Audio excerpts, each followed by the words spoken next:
دفعہ اس کی چاہت کے لیے ہاتھ تو اٹھا کر تو دیکھو، وہ تمہاری چاہت کو ہی تمہارا نصیب لکھ دے گا۔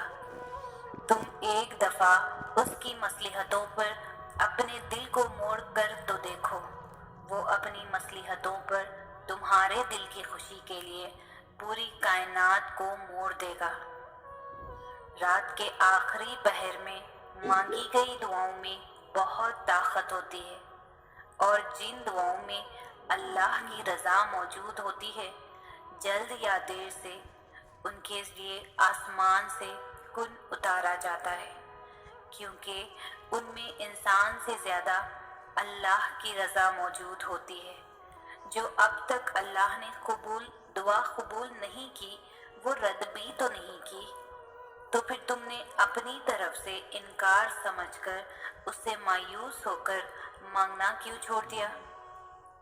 وہ دعا کو قبول کرنے میں دیر کر رہا ہے تو اس کا مطلب یہ تو نہیں ہوتا کہ وہ راضی نہیں ہے، وہ راضی ہے، جب بھی تو تم سے رابطے بڑھانے کے لیے ان گنت بہانے بنا رہا ہے۔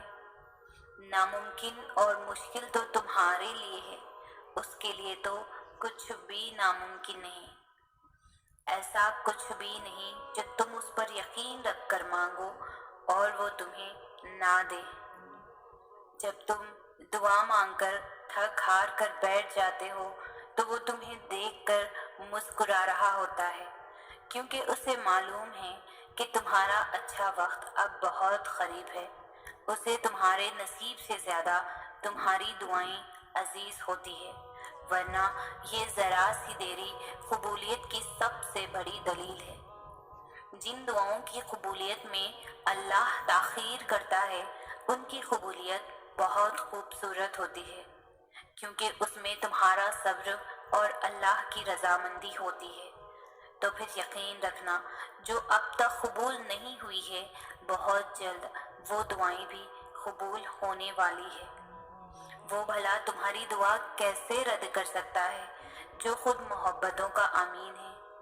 جو دعائیں قبولیت میں وقت لے رہی ہے، وہ تمہارے نصیب میں لکھی جا چکی ہے۔ دیری فقط اس لیے ہو رہی ہے کیونکہ تمہاری آواز اللہ کو بہت پسند آ چکی ہے۔ دیری کے باوجود بھی دعا دل سے نہیں جا رہی تو تمہاری پکار اللہ کے یہاں سنی جا چکی ہے۔ ابھی تو تم سوچ رہے ہو کہ تمہاری دعا قبول نہیں ہو رہی، حالانکہ تمہاری دعا تو عرش پر سنی جا چکی ہے، کیونکہ تمہاری انہی دعاؤں سے تمہاری من پسند چیز تمہاری جھولی میں ڈال دی جائیں گی۔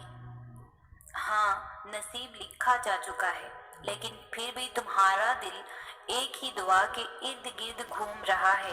جانتے ہو کیوں؟ کیونکہ تمہاری انہی دعاؤں سے تمہاری من پسند چیز تمہاری جھولی میں ڈال دی جائے گی۔ آج نہیں تو کل تمہیں تمہاری مانگی ہوئی چیز سے نواز دیا جائے گا۔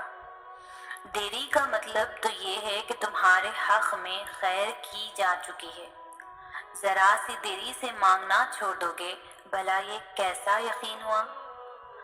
جبکہ تمہارے یقین کو تو آزمایا جا رہا ہے، وہ تو قبول ہو چکی ہے۔ تم بس یہی کیوں سوچتے ہو کہ جو تم نے مانگا ہے، جو تمہاری من پسند چیز ہے، وہ تمہیں نہیں ملے گی؟ کبھی یہ بھی تو سوچو نا کہ اگر مل گئی تو تب تم کیا کرو گے؟ تب کیسے شکر ادا کرو گے؟ تب کیا تبدیلی آئے گی تم میں؟ تم کیسا محسوس کرو گے؟ اس سے کیا فائدہ حاصل ہوگا؟ اس سے کیسے اللہ کو راضی کرو گے؟ اس کا حق کیسے ادا کرو گے؟ کبھی یوں بھی تو سوچا کرو، اچھا لگے گا۔ اگر مل گیا جو تمہیں چاہیے تو بہت سارا شکر ادا کرنا، بہت سارا صدقہ دینا، بہت ساری خوشیاں منانا، اور اپنی خوشیوں میں اللہ کے بندوں کو بھی شامل کر لینا۔ دیکھنا بہت برکت ہوگی، اور اگر نہ ملا تب بھی اللہ سے اچھی امید رکھنے کا ثواب ضرور ملے گا۔ انتظار کرنے کا بھی ملے گا اور دعا کا بھی۔ مایوسی کفر ہے تو تم کفر سے بھی بچ جاؤ گے۔